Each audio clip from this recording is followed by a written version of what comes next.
Nothing makes me more frustrated than hitting it into a fairway bunker and having a tree between me and the green. Sure, right, Like, yeah. nothing is more frustrating than that. The tree portion of it too is always really interesting because um, the trees really only punish the mid-level player. I think where we work is a great example of like the really good players. Like they're gonna hit it high. They can hit it high. They can take it over trees, and it's really going to affect people that you wouldn't want it to affect every day. It's the angles that make it the hardest for on those top level players.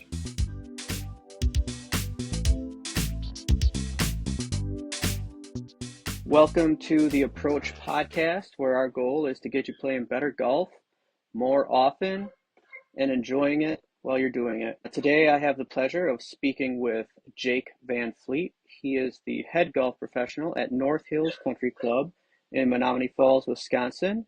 Welcome, Jake. Thanks, Mike. Thanks for having me. Of course. Thanks for being here. Um, to just get started, let's go ahead and just tell everybody a little bit about your golfing background, your journey, and how you got where you are. Sure. I wasn't ever like a great player or anything like that. I just always worked at a golf course. My dad's a superintendent, and he's been at his club for 30 something years. And I worked there for eight, from ages 11 to 19. And I kind of remember having a moment there towards the end of my time there. I was like, I really like doing this, and I really like being around the golf shop. And I didn't have a passion for grass or anything, but I really felt like a calling to like be involved with the golf side of shop side of things. And I set out and worked for the Milwaukee County Parks, and I worked for a couple different private clubs in the Milwaukee area, and have kind of made my way around. I worked in Chicago for a season, and now I got to come back home up to the Milwaukee area at North Hills. So it's been kind of a whirlwind the last couple of years, but it's been a lot of fun to get to meet a bunch of different people. Very cool. We worked together at Westmore there for a minute, and in that time and this time, one of the things that I've always kind of noticed about you is how good you are with people, right? Like your ability to create relationships with people, I think, is very, very good. Can you tell us a little bit about that importance to you in creating those relationships and how you go about doing it?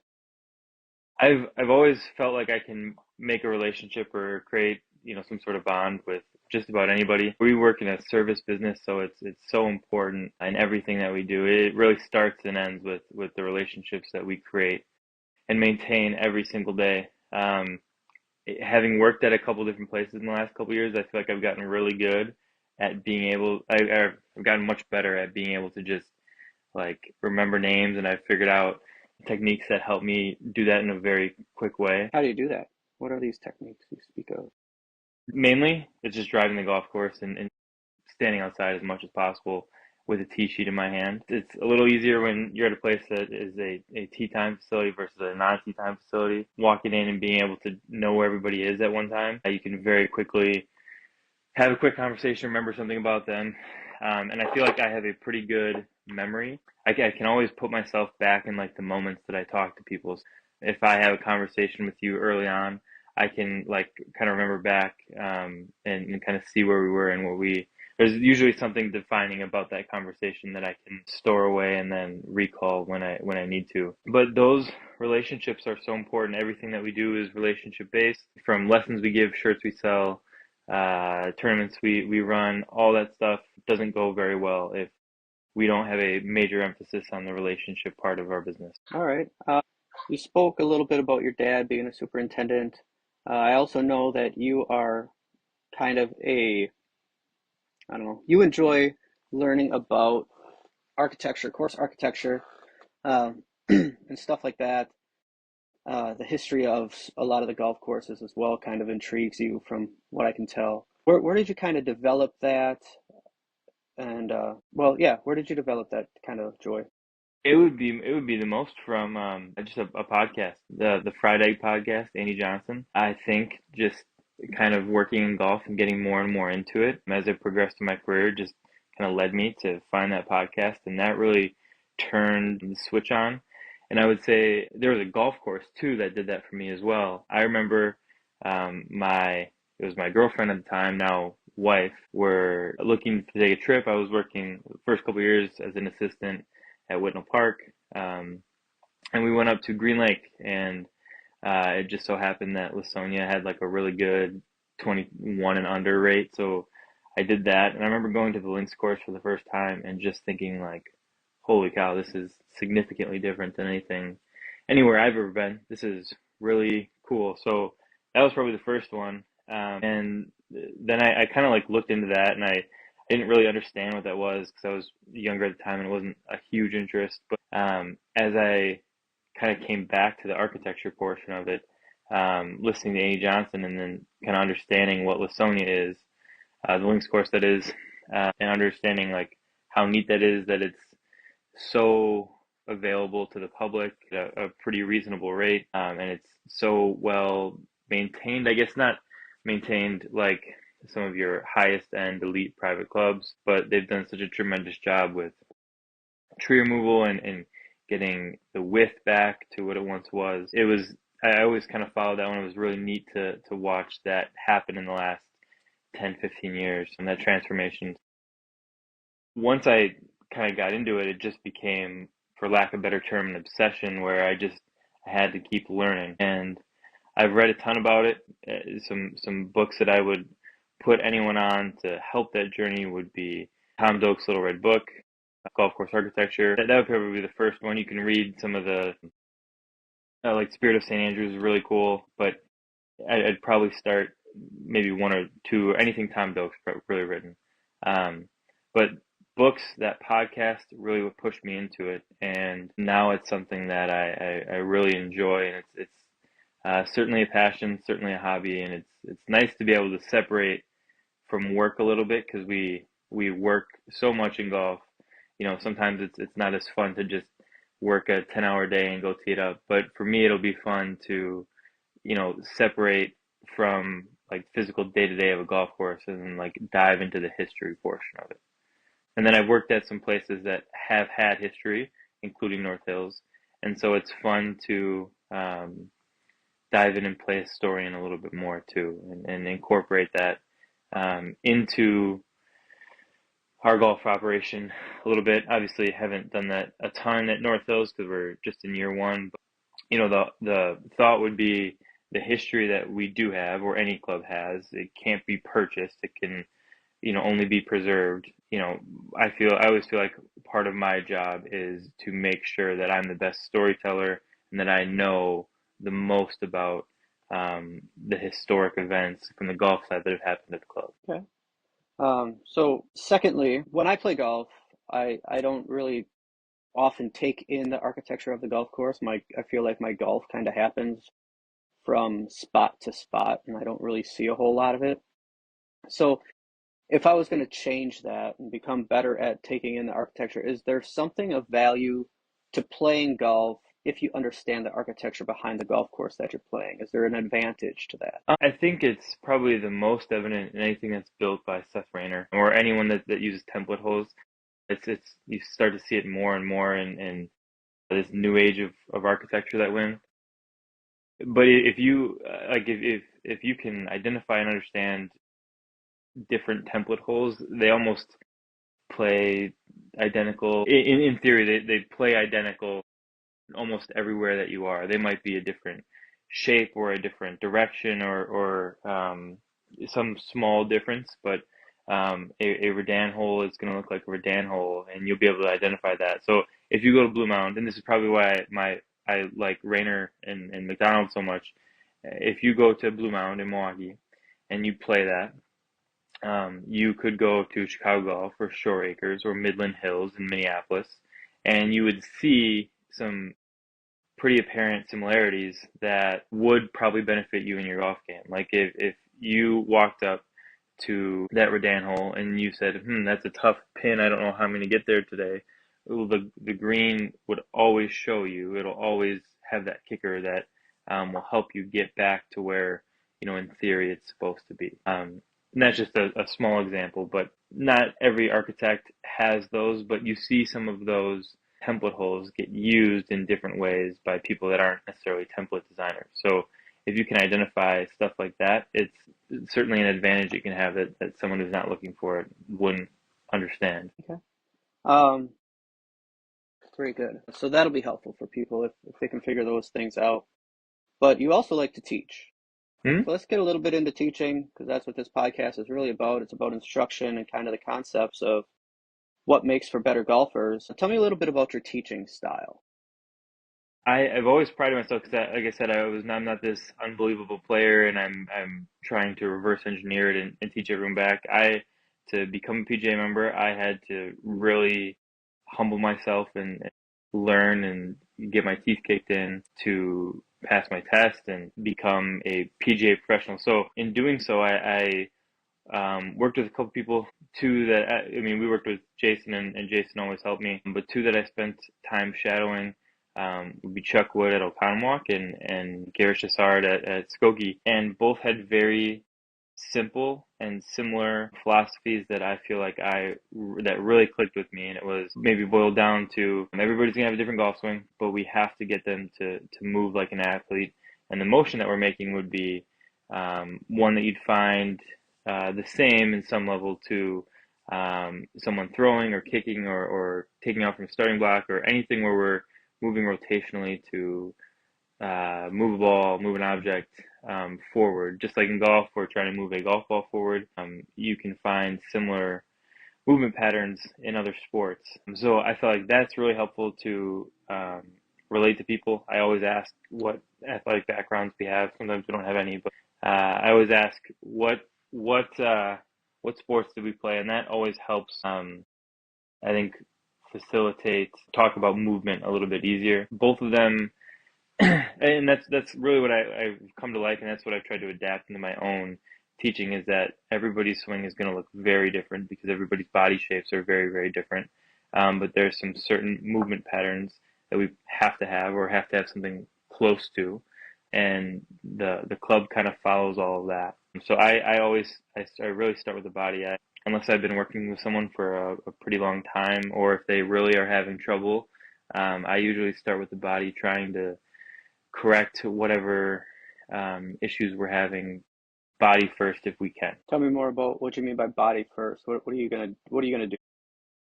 I think a lot of people, I should say, a lot of lessons I give, people start and they're so concerned about what their club looks like, what their path is doing. And certainly, there are laws that, you know, no one is going to override. But for the most part, I find like most of the issues with just your average club golfer is going to probably come down to some sort of lack of rotation. Like they aren't as efficient with their body. And I always look for that first because I feel like I can build some trust and get some direct results out of that by teaching them how to rotate a little better. So typically I'll watch them hit. I'll start with them like hitting some chip shots after they're warmed up and have hit some 7 or 8 irons.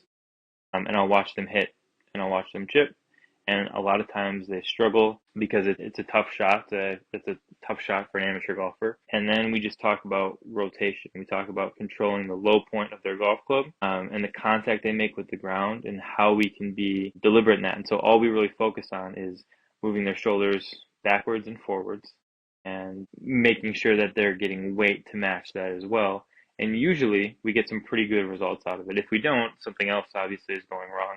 And it's a good evaluation for me because if there's really something wrong with the club, I tend to fix it there first. But that's usually, I guess, my first screen, for lack of a better term. I always check, can we hit these little pitch shots? But it seems that most people that I give lessons to, and this would be at 3 or 4 different places in the last couple of years, they all start and they are all so concerned about what their golf club looks like in the down the line picture.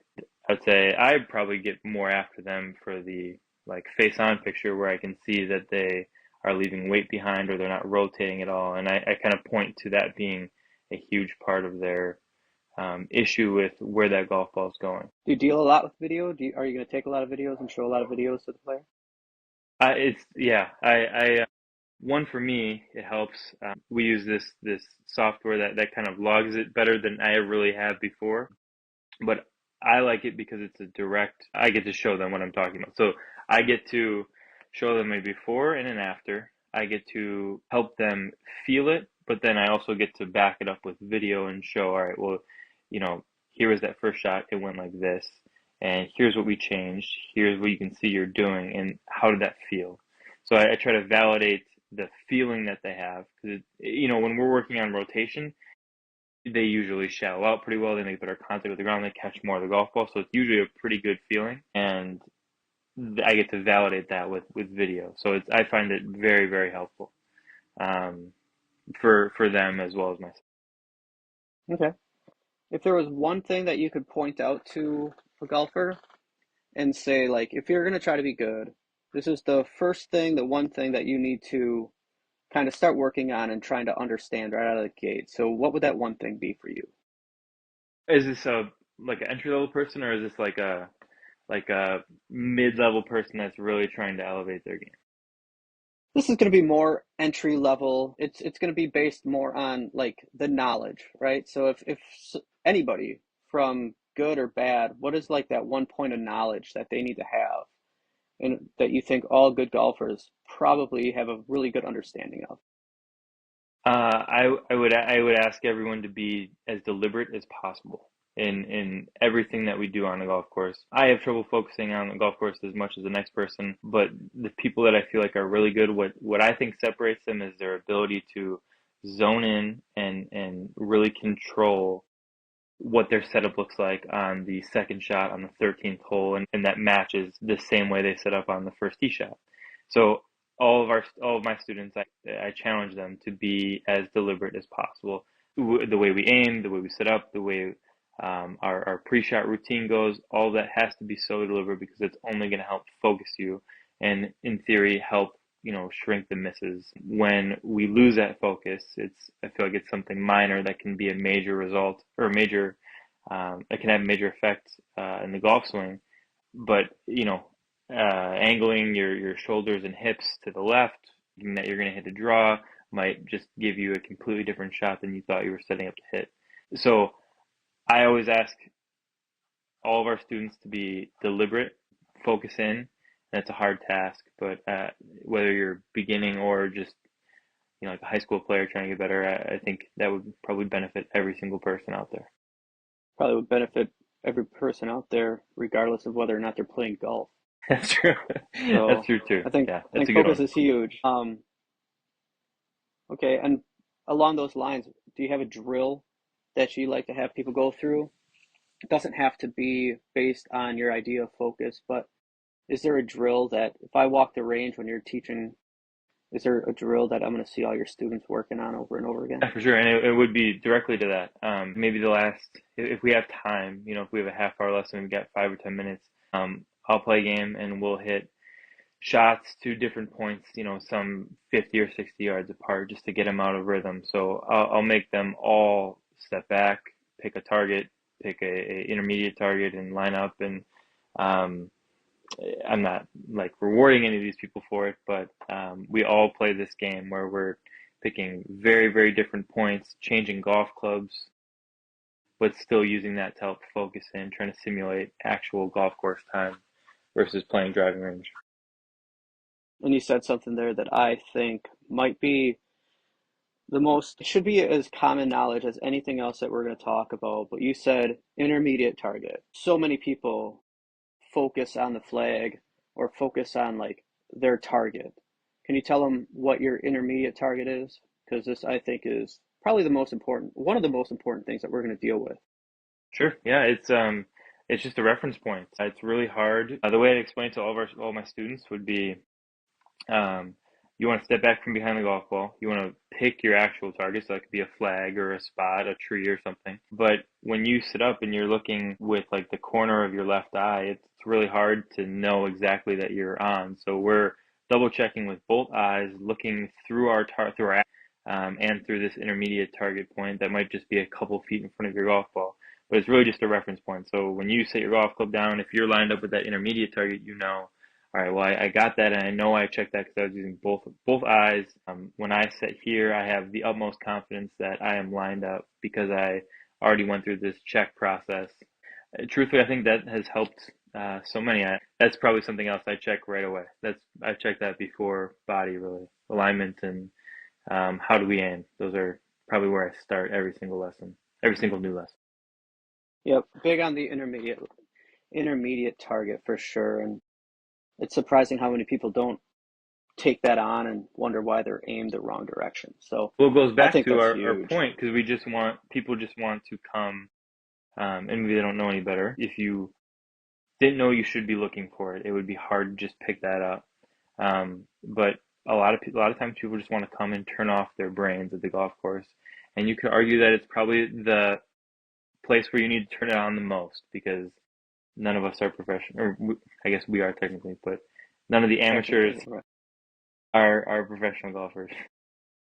Yeah, um, absolutely. I don't disagree with that. For teaching, do you have any books that you would recommend for teaching, like for getting better at golf, not for teaching, but for improving players? Any books that you think that would be good for them to read? I'm sorry, so like a golf instruction book. Like a book that gives good information that golfers should have. Ben Hogan's Five Lessons, uh, Tom Penick's Little Red Book. I don't read a ton of golf instruction books. I read, I should say, I don't read as many golf instruction books as I do golf architecture books, but those two would probably be the ones that have been the most impactful on me. I'm sorry, Harvey Penick's Little Red Book. But the Harvey Penick book is such a neat thing, and that's also more golf history. But just getting to that one was the most interesting to me. It was the easiest to read because it was just a trip into the mind of a very, very, very great golf instructor. Um, his everyday life. I thought that was so cool. Yep, it was good. I love that book. Very good book. And interestingly enough, it's the second time that book has made the appearance on this podcast in two podcast episodes. I'm sure it's a great book. So I haven't read like the black book or the green book or anything like that. I I haven't have read them. I those need either. to no, but I'm sure they're just as good. I am sure that they are trying to. Sorry, I'm gonna ask you a couple of questions here. All right, and then you can go ahead and answer them however you want. This is like the prove me wrong section. These days, golf course architecture has gotten super popular with people who you wouldn't have expected to be like that interested in it. Like, I don't know. You just see people of all different kinds getting into golf course architecture. But so many of the golf courses that are being built these days appear to be more like aesthetically pleasing, not always functional, but there's a lot of aesthetics that go into creating a good golf course. And sometimes the functionality is not there, but it looks pretty. You have any thoughts on that? Sure. Yeah. I think throughout time, in the history of golf course architecture, you have people that probably trend that way. And then you have those who probably trend toward some sort of school of architecture, school of thought of architecture. I won't name anything that I think probably lends itself more that way, but in Wisconsin, I'm sure we could name a few golf courses that are probably more aesthetically pleasing than actually good golf courses. We can I talk think a about it great, tomorrow. yeah, I think a great golf course is often it's, or I should say to me, it would be how fun is it? And fun to me is, if I hit a really bad shot, am I completely just out of the hole and I might as well pack my bags and go home? Or do I have the ability to um, hit a hero shot and come back and pull something off that if there was, a pond there that I certainly can't. So it really comes down to angles. I think people lose, or I think over time with certain architects, it comes and goes, but the angles are so important. If, you know, I can risk this, but I get a reward because I took on a different angle. But because of that angle that I took on, if I miss that now, I have a harder shot into the green because the green is sloped in a certain way away from me, and now that's an impossible shot. No tree, no pond, but that's really what golf started as. And I think the neatest thing is that as time goes on, that will always be true. That still is true. Our greatest golf courses in America right now, most of them are that thought. It's more of a ground. it originated more with the ground game versus the aerial game that we currently play. I agree with that. And nothing makes me more frustrated than hitting it into a fairway bunker and having a tree between me and the green. Sure, right, Like, yeah. nothing is more frustrating than that. It's just lack of care, or look at how difficult I can make it, but I've already penalized myself. You can take that tree out. The tree portion of it too is always really interesting because um, the trees really only punish the mid-level player. I think where we work is a great example of like the really good players, like they're gonna hit it high. They can hit it high, they can take it over trees, and it's really gonna affect people that you wouldn't want it to affect every day. It's the angles that make it the hardest for on those top level players. Yep, absolutely. Um, well, do you have anything you'd like to add for our listeners? Not off the top of my head, I had nothing to plug, but I appreciate you having me on second podcast here. It's an honor, Michael. It was very nice to have you. How can people find you? Where are you at? How can people get in touch if they wanted to? I run the North Hills Instagram page, so it's North Hills CCWI on Instagram. That would Okay, be the best way to that's contact. the best. Perfect. I'll make sure to include that and your book references in the show notes. And again, thanks for being on today. And thank you to everybody who's listening. And we will see you next time. Thanks again, Anytime, Jeff. Michael. You bet, buddy. Thank you.